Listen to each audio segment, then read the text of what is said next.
जो शरण राम की आया, इह लोक सुखी परलोक सुखी।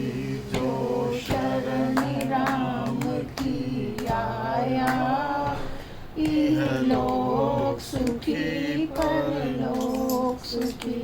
जिसने सत्संगति पाई, इह लोक सुखी परलोक सुखी। जिसने सत्संगति पाई, इह लोक सुखी परलोक सुखी। जिसने गुरु ज्ञान पचाया, इह लोक सुखी परलोक सुखी। जिसने गुरु ज्ञान पचाया, इह लोक सुखी परलोक सुखी। हरि ओम हरि ओम हरि ओम हरि ओम हरि ओम हरि ओम हरि ओम हरि ओम। रामायण में शिव जी कहते हैं, रामायण में शिव जी कहते, भागवत में शुकदेव जी कहते, भागवत में शुकदेव जी कहते, गुरुवाणी में नानक कहते, गुरुवाणी में नानक कहते। जपो संत संग नाम, इह लोक सुखी परलोक सुखी। भाई जपो संत संग नाम, इह लोक सुखी परलोक सुखी। हरि ओम हरि ओम हरि ओम हरि ओम हरि ओम हरि ओम हरि ओम हरि ओम। श्वासों में हो नाम का सुमिरन, सांसों में हो नाम का सुमिरन, श्वासों में हो नाम का सुमिरन। सांसों में हो नाम का सुमिरन, मन में हो गुरुदेव का चिंतन, मन में हो गुरुदेव का चिंतन। जिसने ये अपनाया, इह लोक सुखी परलोक सुखी। भाई जिसने ये अपनाया, इह लोक सुखी परलोक सुखी। हरि ओम हरि ओम हरि ओम हरि ओम हरि ओम हरि ओम हरि ओम हरि ओम। चिंता और भय सब मिट जाए, चिंता और भय सब मिट जाए, चिंता और भय सब मिट जाए। चिंता और भय सब मिट जाए। दोष और दुर्गुण सब छूट जाए। दोष और दुर्गुण सब छूट जाए। चमके भाग्य सितारा, इह लोक सुखी परलोक सुखी। भाई चमके भाग्य सितारा, इह लोक सुखी परलोक सुखी। हरि ओम हरि ओम हरि ओम हरि ओम हरि ओम हरि ओम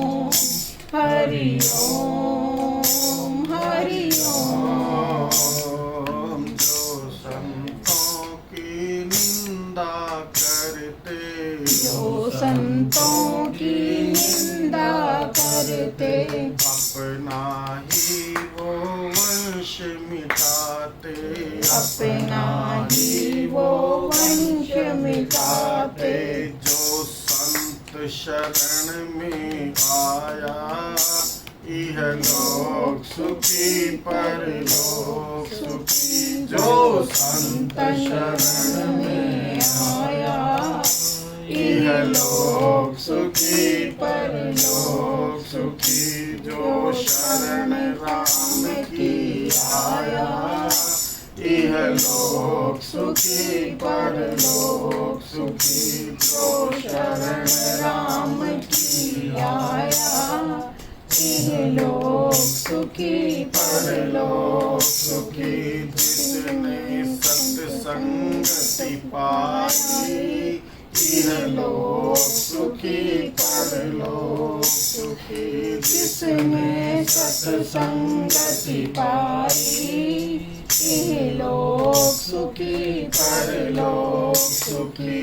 जिसने गुरु ज्ञान बचाया, इह लोक सुखी परलोक सुखी। जिसने गुरु ज्ञान बचाया, इह लोक सुखी परलोक सुखी। हरि ओम हरि ओम हरि ओम हरि ओम हरि ओम हरि ओम हरि ओम हरि ओम हरि ओम।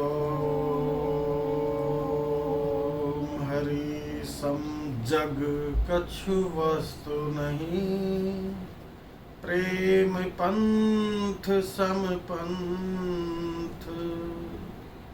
सद्गुरु सम सज्जन नहीं, गीता सम नहीं ग्रंथ। श्री गुरु चरण सरोज रज, निज मन मुकुर सुधार। बरनउँ रघुवर विमल जस, जो दायक फल चार। जटा मुकुट सुर सरित सिर, लोचन नलिन विशाल। नीलकंठ लावण्य निधि, सोह बाल विधु बाल। सियावर राम जय जय राम, मेरे प्रभु राम जय जय राम। आपत अजामिल गजगण काऊ, भय मुकुट हरि नाम प्रभाव। कहूँ कहाँ लगी नाम बढ़ाई, राम न सकहि नाम गुण गाई। नाम राम को कल्प तरु, करि कल्याण निवास। जो सुमिरत भयो भांगते, तुलसी तुलसी दास। सियावर राम जय जय राम, मेरे प्रभु राम जय जय राम। चाहु जुग तिन काल तिहु लोका, राम जी भय नाम जपि जीव विशोका। राम जी 26 के नीचे 26 के नीचे। वेद पुराण संत मत एहू, राम जी सकल सुकृत फल राम सनेहू। राम जी मिल गया जी। ध्यान प्रथम जुग मख विधि दूजे, राम जी द्वापर परितोषत प्रभु पूजे। राम जी कलि केवल मल मूल मलिना, राम जी पाप पयो निधि जन मन मीना। राम जी नाम काम तरु काल कराला, राम जी, सुमिरत समन सकल जग जाला राम जी। राम नाम कलि अभिमत दाता राम जी, हित पर लोक लोक पितु माता राम जी।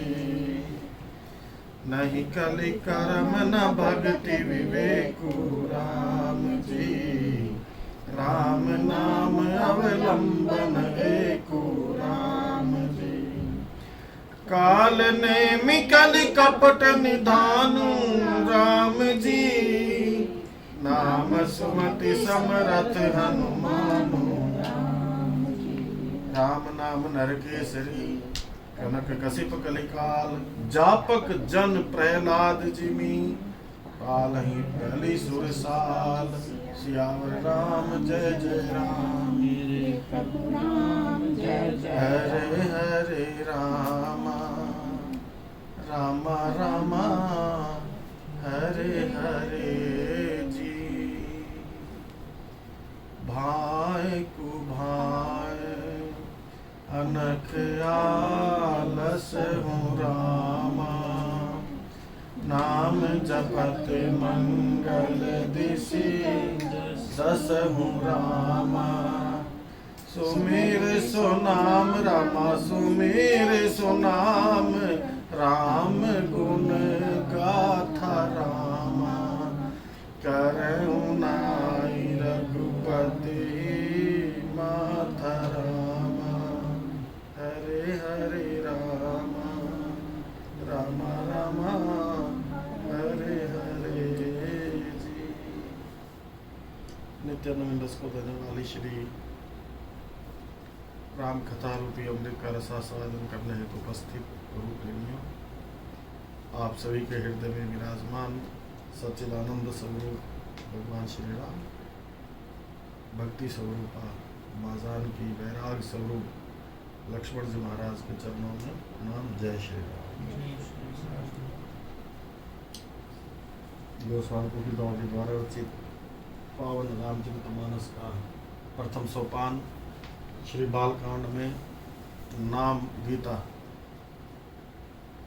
की आज पूर्णाहुति हो रही है। ये अंतिम चौपाई है। भाई को भाई अनाकानसो नाम जपत मंगल दिशि। नाम गीता की, जो नाम गीता का हम पीछे काफी टाइम से निरूपण कर रहे थे, गुरु कृपा से जो बन पाया। राम नाम की महिमा अनेक पुराण, अनेक विचार, वेद, चारों वेदों के अंदर, 6 शास्त्रों के अंदर, 108 उपनिषदों के अंदर, सभी ग्रंथों में राम नाम की महिमा भरी पड़ी। 18 पुराणों के अंदर। क्योंकि इस कली काल के अंदर आज जो चौपाइयाँ आई हैं, इसमें खास बात आई है कि यूं तो नाम का प्रभाव ना चारों युगों में रहता है और तीनों लोक में रहता है। चाहूं जुग 3 काल तिहु लोका, चाहूं जुग, चारों युगों में, सतयुग, द्वापर, त्रेता और कलयुग, चारों युगों में नाम का प्रभाव है। ऐसा नहीं है कि कलयुग में है बाकी युगों में नहीं था। और तीनों लोकों में है। 3 लोकों के फिर अलग अलग उपलोक भी होते हैं। 3 लोक में तो मोटी मोटी बात है, एक तो पृथ्वी लोक होता है, एक पाताल लोक होता है, एक स्वर्ग लोक होता है।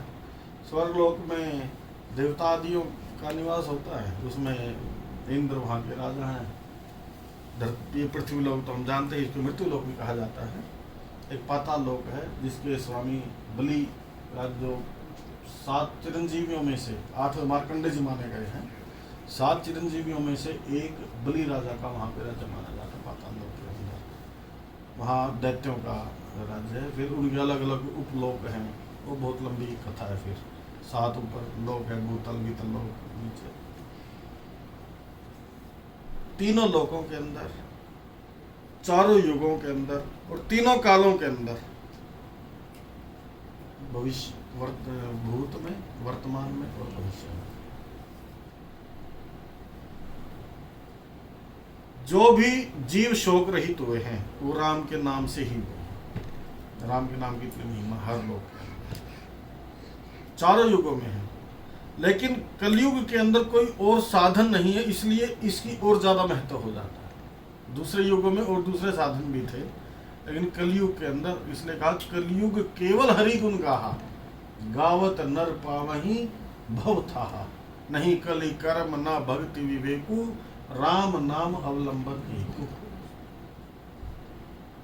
सुतदारा और लक्ष्मी पापी कवि होए, है संत समागम हरि कथा तुलसी दुर्लभ। आज भेज रखा था हमारे ग्रुप में, भेज रखा था ना आपने, ये गोस्वामी तुलसीदास जी का दोहावली का दोहा है। उसमें ये तो है ही, सूतदारा और लक्ष्मी तो सभी को, पापी की को वहां ज्यादा अच्छी मिल जाएगी पापियों के पास।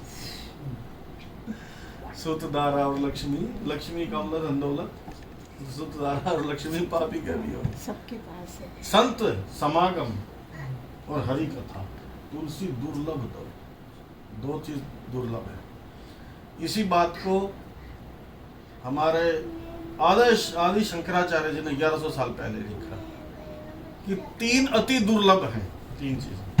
पहला मनुष्यत्वम, दूसरा संत संसर्ग, और तीसरा मुमुक्षुत्वम। मुमुक्षुत्वम का मतलब है मोक्ष पाने की इच्छा। मोक्ष पाने की इच्छा बड़ी दुर्लभ है, ऐसी इच्छा होना। दूसरा संत समागम मिलना अति दुर्लभ है, और पहला मनुष्य का जन्म अति दुर्लभ है। बड़े भाग मानुष तन पावा, नंबर 1। दूसरा बड़े भाग पाइब सतसंगा, और तीसरा मोक्ष जीते जी मोक्ष, मैं का क्षय जीते जी मुक्ति। अब हम अपने आप को बंधन में रखते हैं, हालांकि बंधन है नहीं, बंधन हमने स्वीकार कर रखा है। बंधन नहीं है, बंधन स्वीकार कर रखा है। कैसे? जैसे कीर और मरकट। मरकट माने होता बंदर, कीर माने होता तोता। तोते ने और बंदर ने जैसे अपना बंधन स्वीकार कर लेता है ना, बंधन नहीं है, छूट सकता है। हम भी छूट सकते हैं। हम सोचते हैं कि संसार ने हमें पकड़ रखा है, ऐसा नहीं है, हमने संसार को पकड़ रखा है। लेकिन हम बहानेबाजी बनाते हैं कि संसार ने हमें पकड़ रखा है, ऐसा बिल्कुल भी नहीं। हम चाहते ही नहीं संसार को छोड़ना, संसार के संबंधों को छोड़ना चाहते ही नहीं, ममता खुद नहीं चाहते। झूठ बोलना हम छोड़ना ही नहीं चाहते। बंधो कीर मरकट की नाही, तो उसको बंदर को कैसे, बंदर नचाने वाले कैसे बंदर को पकड़ते हैं?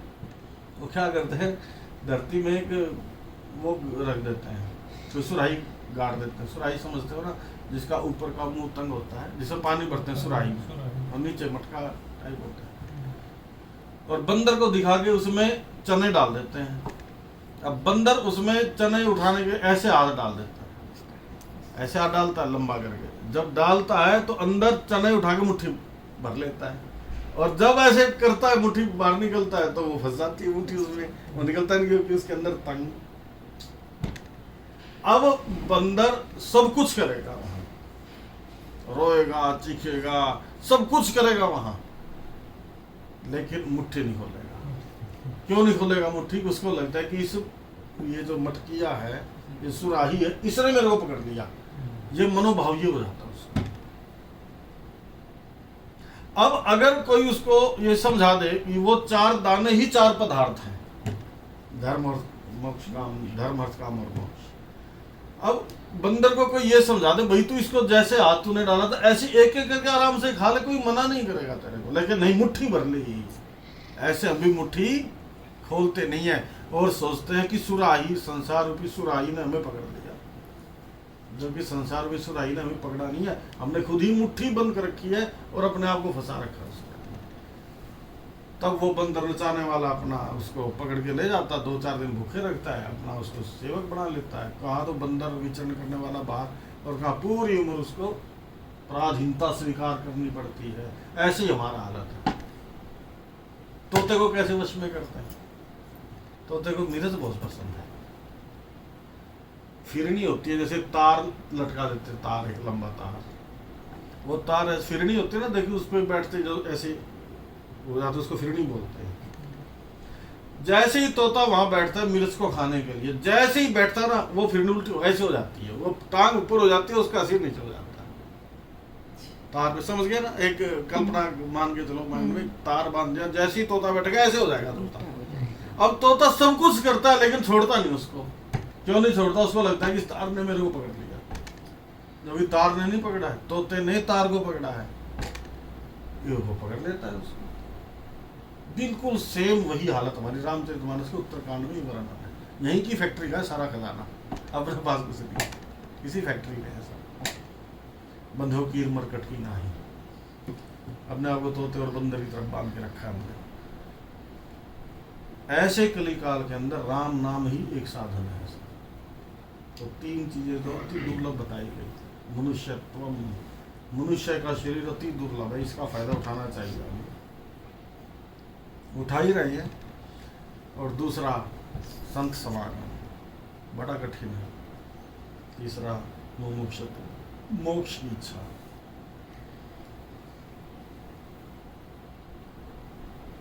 संत समागम और हरि कथा तुलसी दुर्लभ, ये भी संत समागम है। जिस समय जो कथा में बैठते हैं वो संतत्व को प्राप्त होते हैं, क्योंकि जो संतों के अंदर गुण होते हैं वो सारे वहां आ जाते हैं। अब हम सब के अंदर वो सारे गुण है जो संतों में होते हैं इस समय। अब यहाँ से जाएंगे कथा सुन के, वो फिर हमारा डिपेंड करता है कि जब तक हम चिंतन में रहेंगे राम कथा में, तब तक वो संतत्व बना रहेगा, चाहे आप घर चले जाओ, कहीं भी चले जाओ। और जैसे ही वो चिंतन हटता है तो मोह दोबारा आ जाता है। इसलिए मोह मरता नहीं है, मोह भागता है कथा में। जय राम जी की। मोह मरता नहीं, इसलिए लिखा है रामचरितमानस में, बिनु सत्संग ना हरि कथा तेहि बिन मोह ना भाग। मोह भागता नहीं है, मोह भाग जाता है, मरता नहीं है। मोह नाश नहीं होता मोह का। क्यों? वो फिर अगर वो रावण को मोह का प्रतीक बताया, अगर मरता तो हर साल क्यों जलाया जाता? हर साल तो और बड़ा हो जाता है। इस साल 10 फुट का, अगले साल तो 20 फुट का, 20 मीटर का रावण हो जाता है।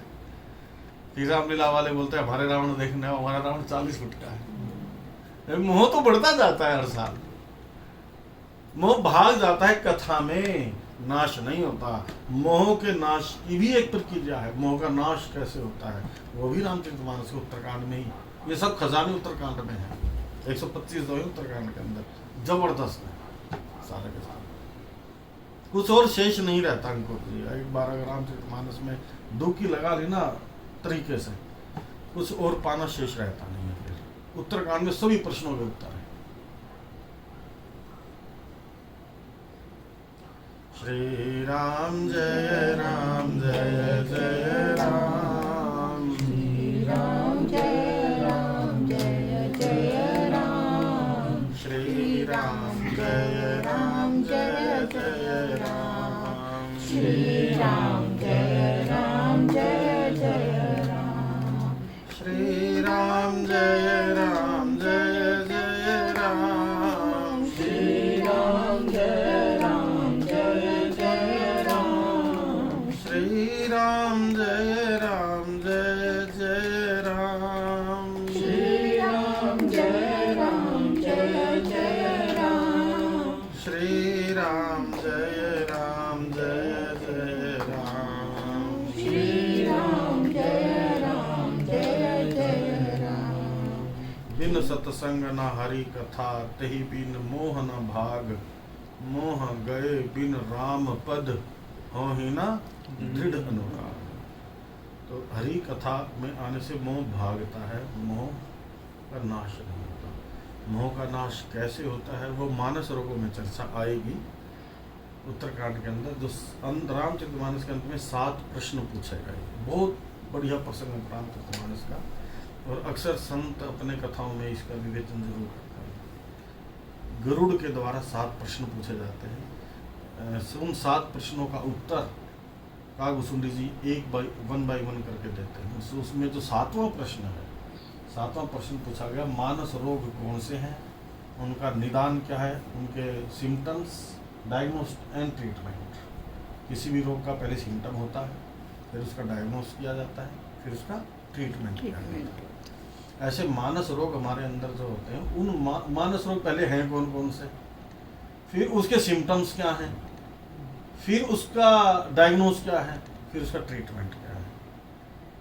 बाकी जो 6 प्रश्न पहले किए गए उसमें सबसे पहला प्रश्न है सबसे दुर्लभ कवन शरीरा, दूसरा क्या आ गया सबसे बड़ा दुख कौन सा है, सबसे बड़ा सुख कौन सा है, संत और असंत के अंदर क्या समानताएं और क्या विषमताएं हैं। नेक्स्ट प्रश्न उसमें है सबसे बड़ा पाप कौन सा है, और उससे नेक्स्ट है सबसे बड़ा पुण्य कौन सा है। तो ये उसमें जो 7वां प्रश्न है वो मानस रोगों की चर्चा है, जो सबसे ज़्यादा लंबा चलता है, बाकी सब 2-2 चौपाइयों में कंप्लीट हो जाता है। सबसे बड़ा पाप की चर्चा थोड़ी सी देर करेंगे, 2 मिनट। पता है सबसे बड़ा पाप क्या बताया रामचरितमानस में? पर निंदा सम अग्नागिरीसा, दूसरे की निंदा के समान कोई दूसरा पाप नहीं है। उसकी फिर चर्चा भी की गई कि किस किस की निंदा करने से उन क्या क्या बनता है। हरि गुरु निंदक दादुर होई, जन्म सहज पावतन सोई, सबके निंदा दे जड़ करही, चमुते चमगादड़ हुई होता नहीं। तो निंदा को सबसे बड़ा पाप बताया गया। मानस रोगों में जब चर्चा आई तो उसमें इनकी चर्चा आती है सारी, काम क्रोध लोभ मोह अहंकार तृष्णा, बहुत एक नहीं छोड़ा उसके अंदर, सारे रोगों का जिक्र किया गया। और फिर जब सारे रोगों का जिक्र कर दिया गोस्वामी तुलसीदास जी ने, अंत में कहने लगे हैं सब ही के विरले लखी पाए। गोस्वामी तुलसीदास कहते ये सबको है मानस रोग। कोई अगर ये कहे कि मैं बीमार नहीं हूं, वो भी बीमार है। ये मानस रोग सभी को है, लिखा है हैं सब ही के विरले लखी पाए।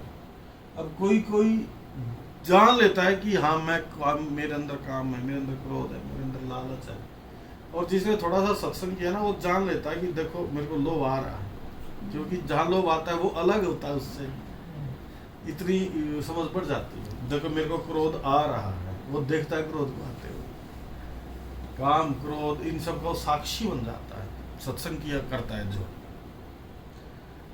तब आगे कहा कि जाने ते चीज ही कछु पापी, नाश ना हो ही जन परितापी। जन को परिताप देने वाले जितने भी मानस रोग हैं इनका नाश नहीं होता। जाने ते चीज ही कछु पापी, जानने से कुछ चीज जाते हैं। चीजना मतलब होता है हरियाणवी अगर अर्थ किया जाए चीजने का, उसको बोलते हैं बोधा। कपड़ा बोधा हो गया, बोलते ना कमजोर हो जाना, उसको बोलते हैं चीजना। जाने ते चीज ही कुछ पापी, जानने से ये कुछ बोधे हो जाते हैं। अगर जैसे किसी को एलर्जी है तो ये पता चल जाए मेरे को फला अचार खाने से एलर्जी है, अब जान लिया तो उसका परहेज करके बच सकते। ऐसे हम जान लें कि काम क्रोध लोभ ये देखो आ रहे तो उससे बच जाता है व्यक्ति। जाने ते चीज ही कछु पापी, नाश ना हो जन परिताप। तब गरुड़ ने हाथ जोड़ के प्रश्न किया कि महाराज कोई तो उपाय होगा। तब का गोस्वामी जी उपाय बताते हैं कि एक उपाय है, लेकिन कलयुग के अंदर कोई इसको करेगा ही नहीं, बहुत कठिन है। एक उपाय वो कौन सा है? सदगुरु वैद वचन विश्वासा, संयम यह न विषय के आशा, रघुपति भक्ति सजीवन मूरी, अनुपान श्रद्धा मति धूरी। उसके नीचे चौपाई लिखी, इस विधि से भले ही नाश हो जाए इनका। जैसे हम किसी डॉक्टर के पास जाते हैं, वैद्य के पास जाते हैं तो 500 पान होते हैं। सबसे पहला तो वो वैद्य के पास जाए, दूसरा उसके वचनों में विश्वास करे। कई बार आपको देखा होगा कि जिस शहर में कोई वैद्य रहता है वहां के पेशेंट नहीं आते उसके पास, लेकिन दूर दूर से आते हैं। विश्वास है तभी तो। हमारे सोनीपत में ना एक मित्र नर्सिंग होम है, वहां के लोग ज्यादातर नहीं जाते उनके पास, लेकिन जो रोहिणी के हैं दिल्ली के वो सारे जाते हैं, और भीड़ लगी रहती है। डेली की ओपीडी 400-450 की, बच्चों का डॉक्टर है, एम्स से वो भी बैठता सारे।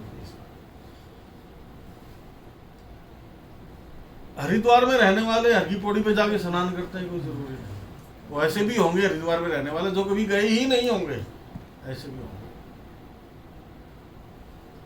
तो सबसे पहले तो जीवन में सदगुरु हो, यही सबसे बड़ी कठिन समस्या है। नहीं होता।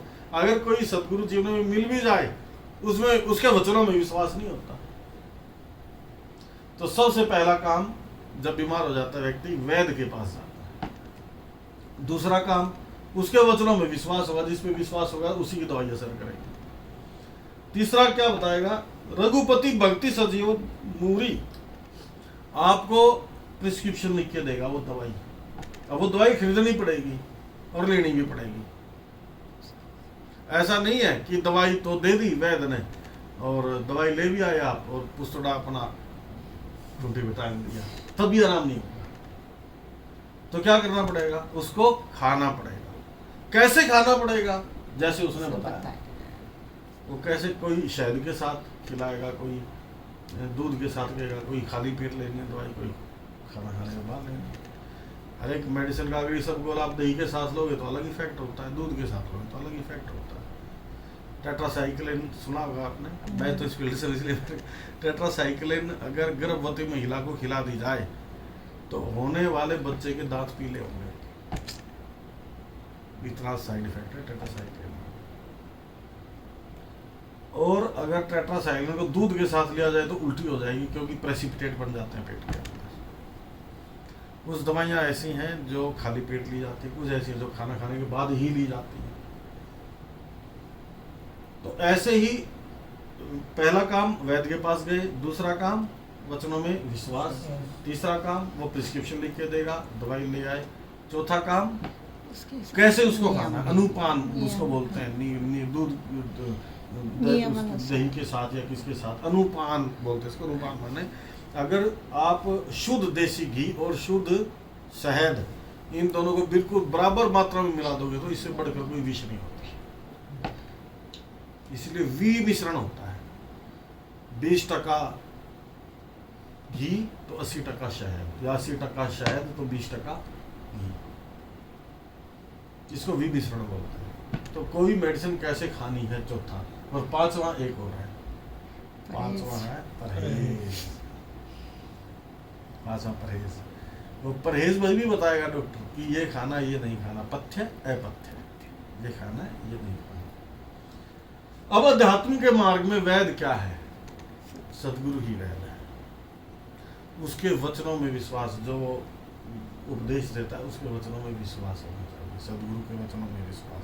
देखो ये तो पूरा पक्का सिद्धांत है, जितना सदगुरु के वचनों में विश्वास उतना अध्यात्म मार्ग में उन्नति, बिल्कुल सीधी प्रोपोर्शन। आप पहले गुरु का चित्र देख लो, अब अच्छा लगे ठीक है, नहीं तो कोई जरूरी नहीं है।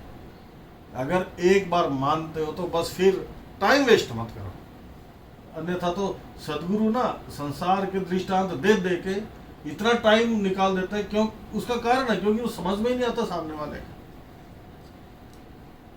फिर तो वो हवाई जहाज की यात्रा करा देता है एक बार, जब पूर्ण विश्वास हो जाता है। बिन विश्वास भक्ति नहीं, तेहि बिन द्रवहि न राम। जे श्रद्धा संबल रहित नहीं संतन कर साथ, तिनकर मानस अगम अति जिन्हि न प्रिय रघुनाथ। तो अटल विश्वास होना चाहिए, अटल विश्वास। जो वट वृक्ष ना, वो विश्वास का प्रतीक बताया रामचरितमानस में। इसलिए जहाँ कथा होती है वो वट वृक्ष के नीचे ही होती है। चारों जो धाम है हमारे रामचरितमानस के, वट वृक्ष के नीचे ही कथा होती है। चाहे आज भी वट वृक्ष हो, भरद्वाज मुनि और याज्ञवल्क्य मुनि की जो जहाँ कथा हुई थी प्रयागराज में, इलाहाबाद में, अभी वो आर्मी के अंडर है वो एरिया, अगर आप कभी गए हो तो प्रयागराज में, कैलाश पर भी, और ऐसे नीलांचल पर्वत पे और गोस्वामी तुलसीदास जी भी वट वृक्ष के नीचे बैठे कथा करते हैं। लेकिन वो वट वृक्ष वो वाला वट वृक्ष नहीं, विश्वास रूपी वट वृक्ष। तो पहले तो सदगुरु का जीवन में होना बहुत लाजमी, बहुत लाजमी, बहुत लाजमी, बहुत जरूरी, बहुत जरूरी, बहुत जरूरी। वो मैंने कई बार आपको प्रोटोकॉल भक्ति का जिक्र किया भी है कथाओं में कि कैसे मनु और शत्रुपाल ने सदगुरु की प्राप्ति करी। बड़ा दुर्लभ है राम जी, कई कई जन्म बीत जाते हैं, संतों में विश्वास नहीं होता। तामसिक श्रद्धा होती है, डिग जाती है संतों के प्रति। नहीं, एक साधे सब सदे, सब साधे सब जाए। अलग अलग जगह गड्ढे करने की बजाय एक ही जगह अगर पूरा गड्ढा करोगे तो वहां से पानी निकलेगा। इसलिए साधना चाहिए, संत सभी संतों के पास जाना चाहिए, सभी संतों को प्रणाम, लेकिन सदगुरु तो सदगुरु। दूसरा, उसके वचनों में विश्वास। सदगुरु गुरु वाक्य ही शिष्य परम मंगलम। ध्यान मूलम गुरुर मूर्ति, पूजा मूलम गुरु पदम, मंत्र मूलम गुरुर वाक्यम। जो मेरे गुरु ने बोल दिया वही मंत्र है। देवराहा बाबा का नाम सुना होगा, देवरा बाबा अब पता कैसे मंत्र देते थे। कोई सेठ आ गया, उसने अपनी बोला, अरे क्या तू ऐसा करता है, तू कोई मंत्र जपा गया, मैं तेरे को डम डम डम डम मंत्र दे। अब डम कोई लक्ष्मी प्राप्ति का मंत्र नहीं है, लेकिन गुरु ने बोल दिया डम डम डम, उसकी श्रद्धा थी, डम डम करने से उसके सारे काम खत्म हो, फिनिश, बढ़िया। तो दूसरा, गुरु के वचनों में विश्वास। तीसरा, वो क्या देगा आपको, प्रिस्क्रिप्शन लेके लिख के देता है। तो सदगुरु क्या देगा, सदगुरु आपको नाम दान देगा, परमात्मा का नाम रूपी राम नाम की औषधि देगा। वो खानी कैसे है, खरी नियत से खाए। राम नाम की औषधि कैसे, शहद, कौन से शहद से मिला के खानी है, खरी नियत रूपी शहद से मिलाकर खानी है, राम नाम की औषधि। तीसरा सोपान, चौथा, खरी नियत से खाए, रोग शोक व्यापे नहीं, महारोग मिट जाए। शरीर के रोग और शोक की तो बात ही छोड़ो, जो महारोग है ना, आवागमन का जो चक्कर है, महारोग, वो भी मिट जाता है उस राम नाम की औषधि से, लेकिन खरी नियत से खाए। 4 स्टेप हो गए पूरे। 5वां, सदगुरु वेद वचन विश्वासा संयम, यह न विषय के आशा, ये परहेज है। वो आपको संयम रूपी परहेज देगा और विषय वासनाओं से, विषय विकारों से दूर रहने के लिए कहेगा, ये परहेज है ना गजब। इस प्रकार भले ही इन मानस रोगों का नाश हो जाए, अन्यथा तो नाश होगा नहीं। हाँ, भाग जाते हैं, कथा में भी भाग जाते हैं। बाकी कथा सुनने से, जब तक हम कथा में बैठे हैं, सत्संग में बैठे, अथवा वो चिंतन बना रहता है, आप कहीं भी हो लेकिन चिंतन आपका वो बना रहता है, तब भी ये सारे आसपास में मंडराते रहते हैं। लेकिन जैसे चिंतन कर, फिर पकड़ लेता, ममता पकड़ लेगी, कोई कुछ पकड़ लेगा, कोई कुछ पकड़ लेगा, कोई। इसलिए अधिक से अधिक चिंतन हमारा नाम में और भगवत कथा में, भगवत ध्यान में ज़्यादा से ज़्यादा चिंतन हमारा लगा है। तब इन सब चक्रों से जीव बच जाता, आराम से, सहजता से बच जाता है। फिर वो धीरे धीरे आपकी हैबिट बन जाती है। अभ्यास, मन को तो, मन का तो स्वभाव है, पानी का रंग कैसा, जैसा रंग मिला दो वैसा, ऐसे ही मन का स्वभाव है। तो मन को संसाराकार बनाना तो संसाराकार बन जाएगा, भगवदाकार बनाना तो भगवदाकार बन जाएगा। इसलिए ये मेरा ना बहुत बड़ी, आज मैं बड़ा खुश हुआ, आपने भेजा ना सुबह, तो हर कथा में जैसे मंगलाचरण करते हैं, तो ये दोहा हर कथा को, सूराजी को जानते हो ना, सूराजी तो बहुत बोलते हैं। हमारे साथ चलते थे सूराजी, सीनियर ऑडिट ऑफिसर थे दिल्ली में, रिटायर हुए भी 10 साल हो गए, अभी तो स्वस्थ है वैसे। सुतदारा और लक्ष्मी पापी कर्मी होए, संत समागम हरि कथा तुलसी दुर्लभ। गोस्वामी तुलसीदास जी यहाँ बताते हैं, राम नाम को कल्पतरु, राम जी का नाम तो कल्पतरु के समान है। कल्पतरु या पारस, कामधेनु, इनकी स्वर्ग में ये सब चीजें हैं, ऐसा मान्यता है। होंगी तभी तो मान्यता है, अगर होती नहीं तो फिर मान्यता कहाँ से होती। देखे तो किसी भी नहीं। लेकिन कल्पतरु कहा जाता है मनोवांछित फल देने वाला। अगर कल्पतरु के नीचे बैठ के जो आप मांगोगे, वहाँ मनोवांछित फल आपको उपलब्ध हो जाएंगे। कुछ करेंगे, अगर गुलाब जामुन चाहिए तो गुलाब जामुन आ जाएगा, वो हलवाई बिठाने की और ये सब करने की जरूरत नहीं है। तो मनोवांछित फल को देने वाला उसको कल्पतरु बोलते हैं। ये राम इस कली काल के अंदर इस धरती का ही कल्पतरु है। क्या राम? जो भी चाहिए आपको, भक्ति चाहिए भक्ति मिल जाएगी, मुक्ति चाहिए मुक्ति मिल जाएगी, और भूति चाहिए माने भोगने का सामान चाहिए वो मिल जाएगा। प्रथम सुख निरोगी काया चाहिए वो मिल जाएगा, दूसरा सुख घर में माया चाहिए वो मिल जाएगा, तीसरा सुख कुलवंती नार चाहिए वो मिल जाएगी, चौथा सुख पुत्राज्ञाकार चाहिए वो मिल जाएगा। ये धरा के सुख है। लेकिन रामचरितमानस आपको अधरा अमृत चढ़ाता है, जो भगवान श्री कृष्ण ने गोपियों को महाराज में शरद पूर्णिमा की रात को जो चखाया, वो अधरा अमृत बोलते हैं उसको। धरा अमृत का मतलब इस धरा का नहीं, इस धरा से बाहर का जो अमृत है, अधरा अमृत का रसास्वादन रामचरितमानस का। राम नाम को कल्पतरु कली कल्याण निवास, कल्याण का घर है, कल्याण ही कल्याण है, तो आनंद ही आनंद देने वाला है। जो सुमृत, अरे जिसका सुमरन करने मात्र से ये तुलसीदास भी तुलसी जैसा बन गया, कहा तो भांग जैसा था। गोस्वामी तुलसीदास जी ना अपने आप को बहुत इसमें एक दीनहीन मानते हैं कि अगर मेरे जीवन में राम नाम नहीं होता तो मैं तो कहाँ, रत्नावली ने अगर आंखें नहीं खोली होती तो मैं आज कहाँ तुलसीदास होता। ऐसे कबीर साहब का भी जब बहुत नाम हो गया ना, तो कबीर साहब ने भी दोहा लिखा है कि कबीरा कबीरा क्या करो जाओ जमुना तीर, एक गोपी के प्रेम में बह गए कोटि कबीर। प्रेम करना सीखना है तो गोपियों से जाकर सीखो।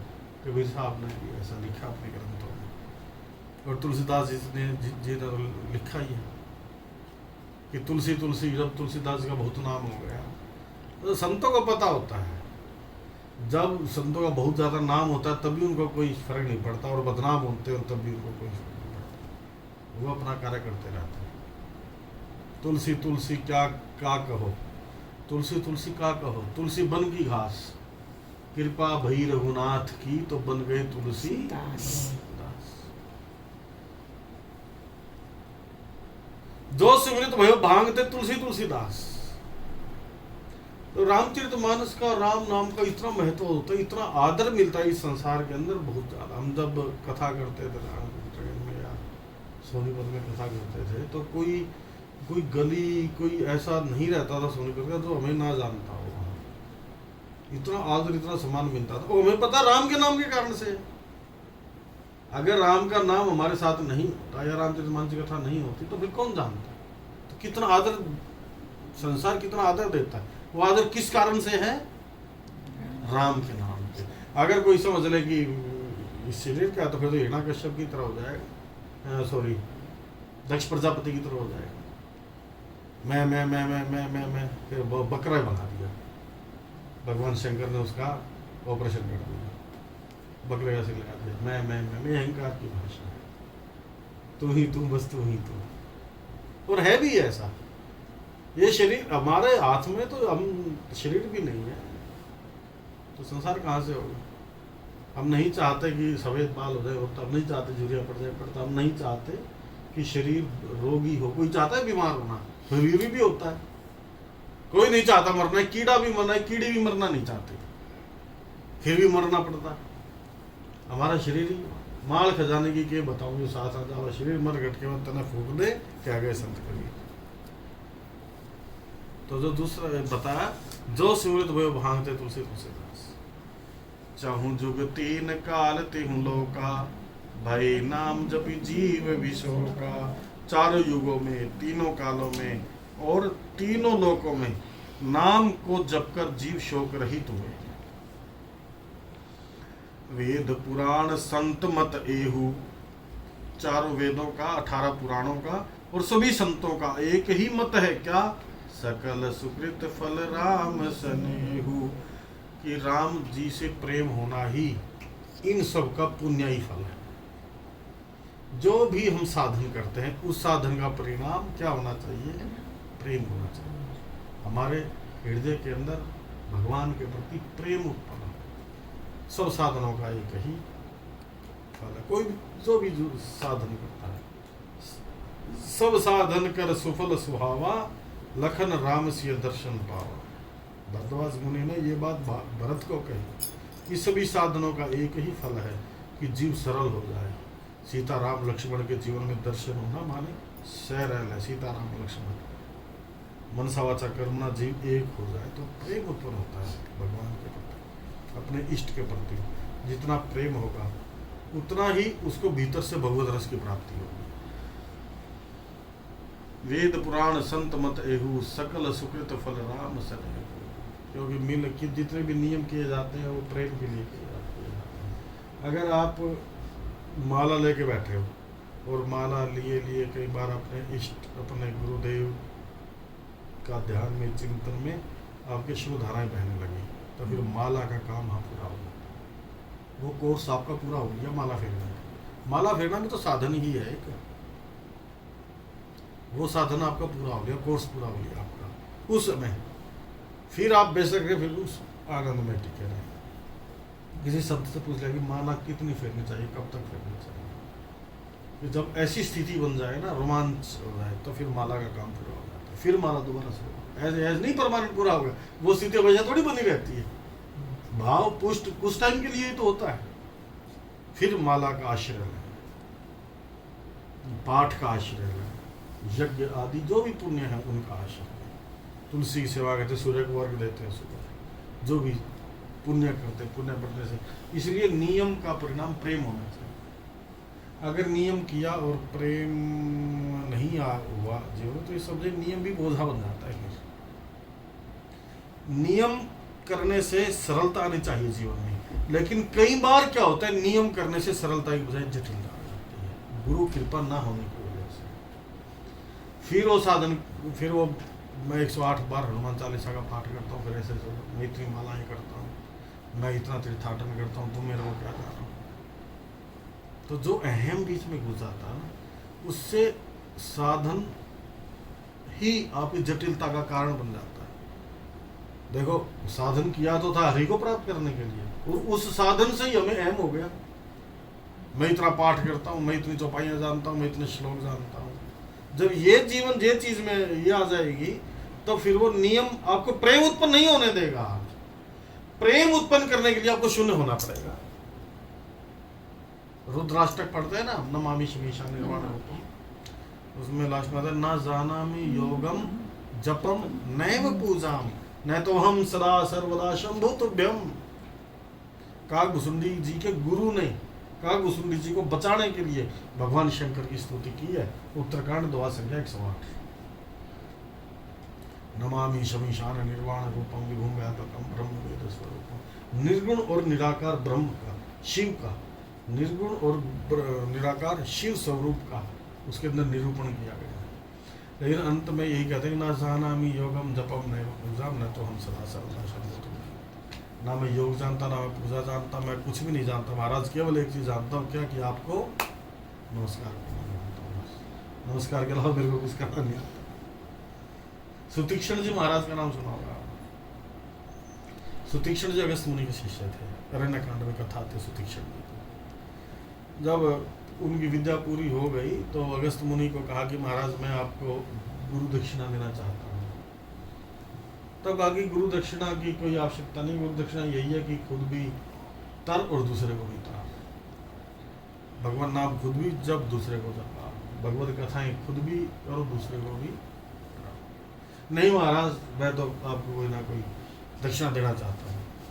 अब टालने के लिए, सिर्फ टालने के लिए अगस्त मैंने बोल दिया चलो दक्षिणा देना चाहते तो सीताराम जी बुलवा देना। टालने के लिए उसको भेज दिया। और जैसे यहाँ अगस्त मुनि का आश्रम है, तो उससे करीब करीब 1-1.5 किलोमीटर उत्तर की तरफ अपना आश्रम बना लिया, छोटा सा झोपड़ी बना ली और राम नाम जपने। जब भगवान श्री राम जी, सीता जी, लक्ष्मण जी उस मार्ग से गए अरण्य में, तो पहले सुतीक्ष्ण जी के आश्रम में पहुंचे। अब सुतीक्ष्ण जी जब आश्रम में पहुंचे और वहां जो स्तुति करते हैं सुतीक्ष्ण जी, वो तो बताएंगे ही क्या कैसी स्तुति करी उन्होंने। लेकिन फिर वो सीता, राम और लक्ष्मण को तीनों को पकड़ के, मतलब तीनों को अपने साथ लेके कहा गया अगस्त मुनि का आश्रम। और उनको आज कहा कि महाराज सीताराम लक्ष्मण आए मिलने के लिए। गुरु कृपा ही केवल शिष्य से प्रेम। और सीताराम लक्ष्मण को भी ये नहीं कहा कि मेरे साथ हो, कहा कि मैं तो अपने गुरु जी के दर्शन करने जा रहा हूं, अगर आपको भी मेरे गुरु जी के दर्शन करने तो चलो। तो अगस्त मुनि का आश्रम में जो घट संभव आता है ना, अगस्त मुनि, गढ़ से जिनकी उत्पत्ति हुई उनको अगस्त मुनि। तो वहां जब सुतीक्ष्ण जी को पता चला कि राम जी आ रहे हैं, लक्ष्मण जी और लक्ष्मण जी के साथ राम जी आ रहे हैं,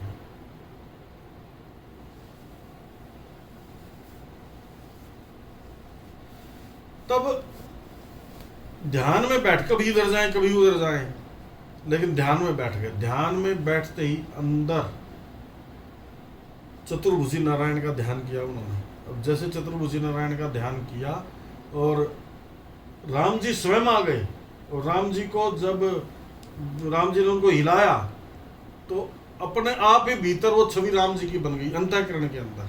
और जैसे ही आंख खुली वो सगुण साकार रूप में राम जी सामने थे।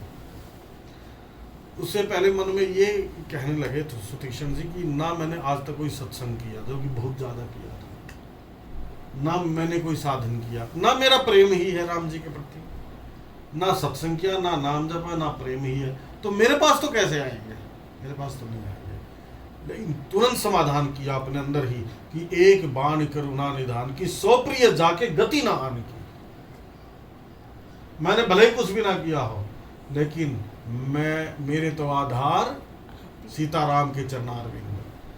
मैंने सिर्फ राम जी के अलावा और किसी को अपना अनन्य भाव से अगर मैंने किसी का भजन किया है वो राम जी को किया कि सो प्रिय गति ना आन की, जिसको और कोई सहारा है ही नहीं, केवल राम का ही सहारा है, उनके लिए राम सब कुछ करते। एक एक गुण है मेरे अंदर, सो अनन्य जाके असी मति ना टरई हनुमंत, मैं सेवक सह चराचर रूप स्वामी भगवंत।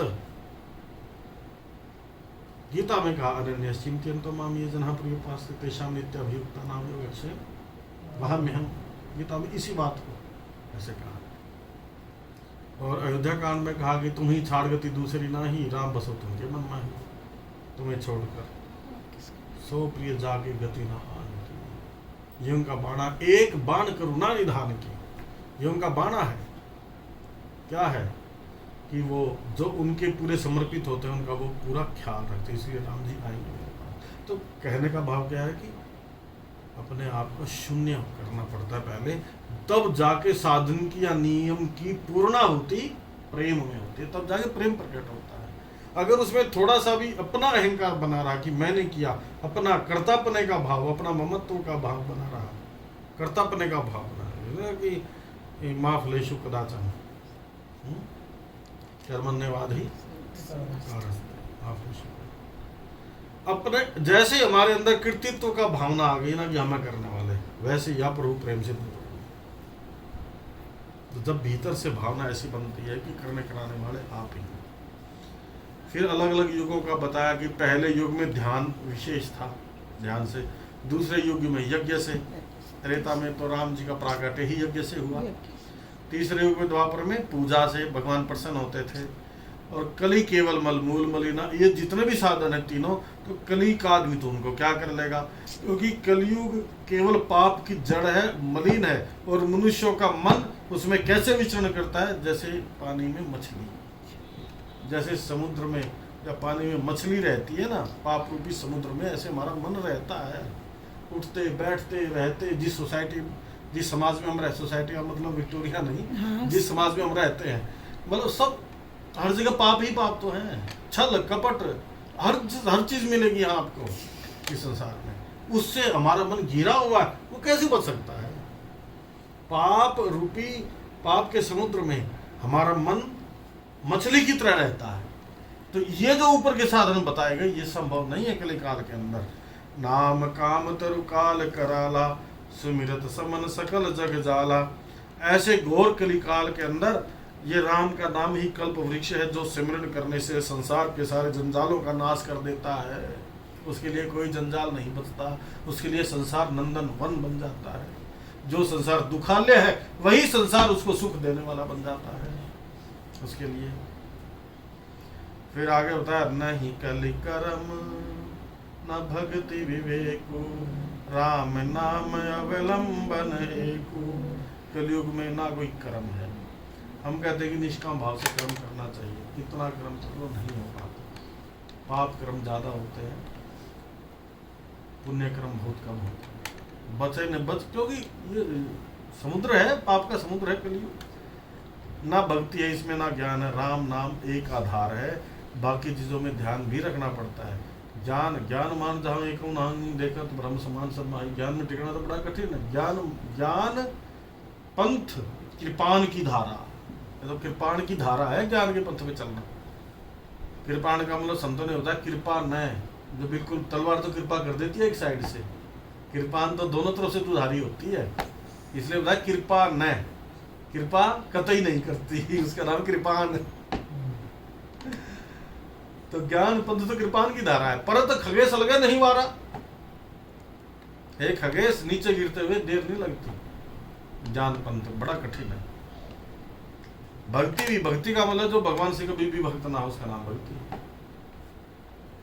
हमेशा परमात्मा का भजन करें, भगवत रस करें, बस भगवान से कभी न्यारा ना हो, भगवान से भी भक्त ना हो। भक्त कलयुग के अंदर ये सारी चीजें हैं, लेकिन युग का प्रभाव ही ऐसा है। किसी की कमी नहीं है, गलती नहीं है किसी की, युग का प्रभाव ही ऐसा है।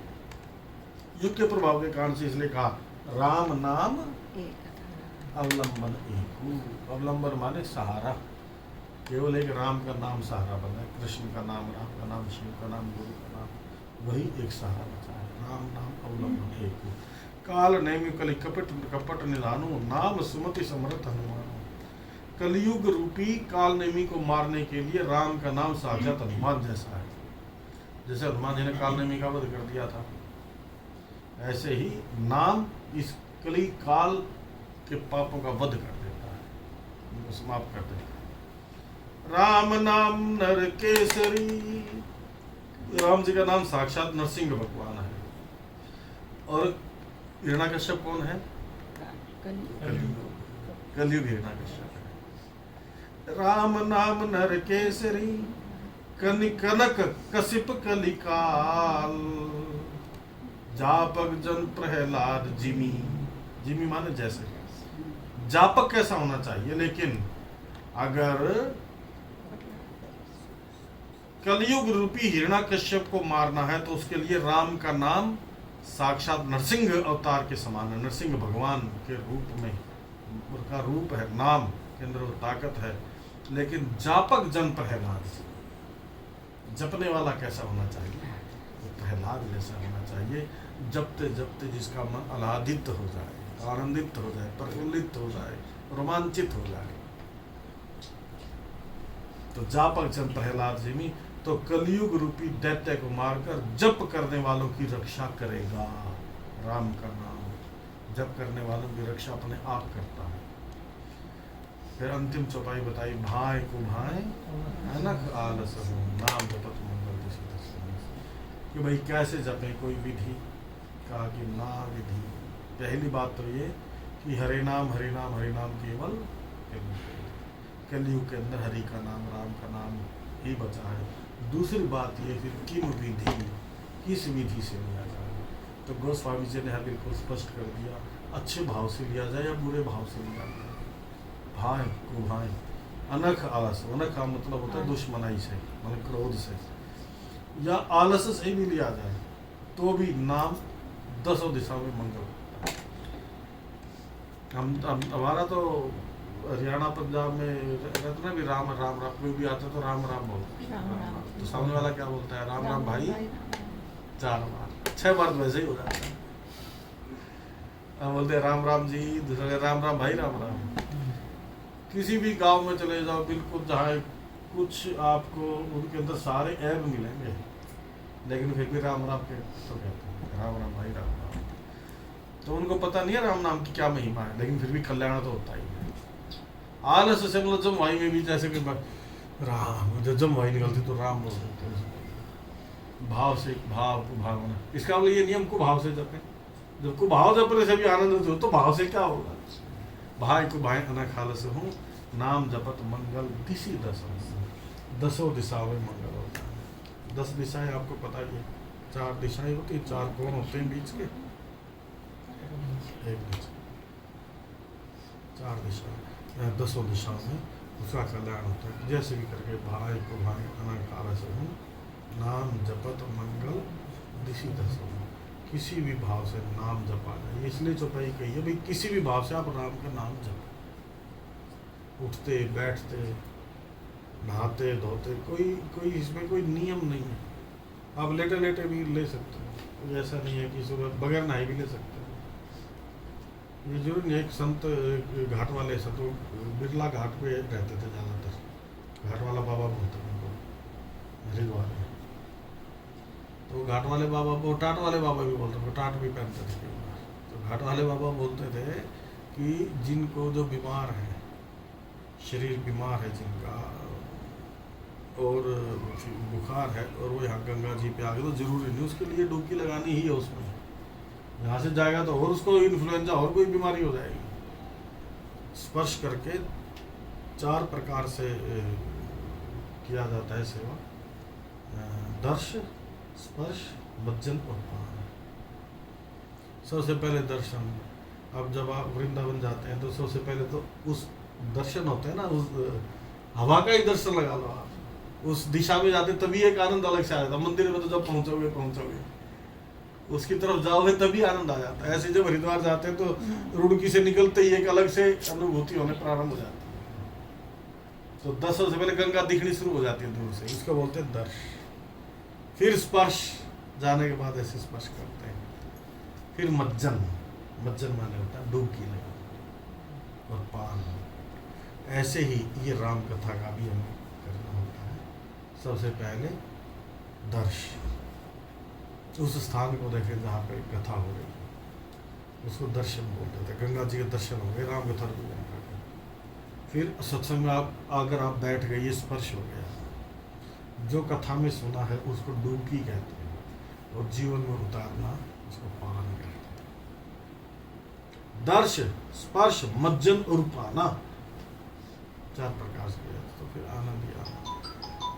तीर्थाटन का भी ऐसे ही होता है, कथा का, तीर्थाटन का। कहीं पे आप सरोवर आदि में स्नान करते हो तो यही प्रोटोकॉल वहाँ पे लागू होता है। तो भगवान नाम जब की महिमा बहुत, किसी भी पंथ मजहब कहीं भी चले जाओ, आर्य समाज में चले जाओ, राधा स्वामी में चले जाओ, किसी भी संत के जो निरंकारियों के पास, मैं तो सबके पास गया हूँ, सबका मेरे को पता था। मेरे मित्र बहुत हैं जो आर्य समाजी हैं, वो भी बहुत अच्छे हवन यज्ञ आदि करते हैं, नियम पे रहते हैं। अच्छा, बड़ी। राधा स्वामी हमारे साथ थे, फार्मेसी ऑफिसर। वो कोई भी शनिवार इतवार नहीं छोड़ते, सत्संग इतनी बढ़िया सत्संग और सेवा करते हैं। यहाँ छतरपुर के पास में कहा है राधा स्वामी। तो सब अपने मार्ग में अपने पथ पे लगे हुए हैं, सबको प्रणाम है। लेकिन सबका उद्देश्य एक ही है, ईश्वर की प्राप्ति। ईश्वर की प्राप्ति भी कहना पड़ता है, ईश्वर की प्राप्ति नहीं करनी है। प्राप्त किए हुए ईश्वर की अनुभूति वो स्वयं में ही प्राप्त है। जैसे दर्पण है, दर्पण के ऊपर अगर धूल लग गई तो दर्पण थोड़ा ही ना ला, दर्पण तो है, केवल धूल। पानी के ऊपर काई जम जाती है तो पानी तो है वहाँ, बट उसको हटाना है। कोयला के ऊपर राख जम गया, राख को हटाना है। ऐसी अंतःकरण में ईश्वर तो है, लेकिन विषय विकार रूपी काई, विषय विकार रूपी धूल, विषय विकार रूपी राख लग गई है। इसलिए कहा श्री गुरु चरण सरोज रस निज मन मुकुर सुधारी, इसलिए वो हटाना वहां से। उसके बाद फिर मैं काबिल होऊंगा, क्या करना है? राम जी के गुणगान करना, जो दायक धर्म अर्थ का। तो सत्संग में आने से विचारों का आदान प्रदान होता है, महिमा का पता चलता है। इतनी देर तक हम और सभी झंझटों से झंझट प्रूफ बना देता है सत्संग। जैसे घड़ी होती है ना वाटर प्रूफ, ऐसे ये झंझट प्रूफ है, टेंशन प्रूफ, झंझट प्रूफ, चिंता प्रूफ। इन्हीं भावों के साथ कि जा सुना भवेश सो कृपा मोहितो पर सदा है अनुकूल। मन में नाम तेरा रहे, मुझते रहे सुगीत, हमको इतना दीजिए रहे चरण में प्रीत। वर अभय दाता सदगुरु, अभय होने का वर देने वाले, वर अभय दाता सदगुरु परम ही भक्त कृपाल। निश्चल भाव से जो बजे सदगुरु करेंगे। इन्हीं भावों के साथ कथा को सुनो। जय श्री राम। कथा सदा होती रहे, सुनो वीर हनुमान। श्री राम लखन सहजान की, करहु सदा कल्याण। सियावर राम जय जय राम, मेरे प्रभु राम जय जय राम। आप इस कोई भजन तो सुना दिया करो कभी। मेरे को तो कोई भजन नहीं आता। आता अच्छे बोलते। आपका भजन तो आता हो या कीर्तन करते? तो भजन मतलब याद नहीं। अच्छा, पढ़ के तो सुना, पढ़ के बोल सकते हैं।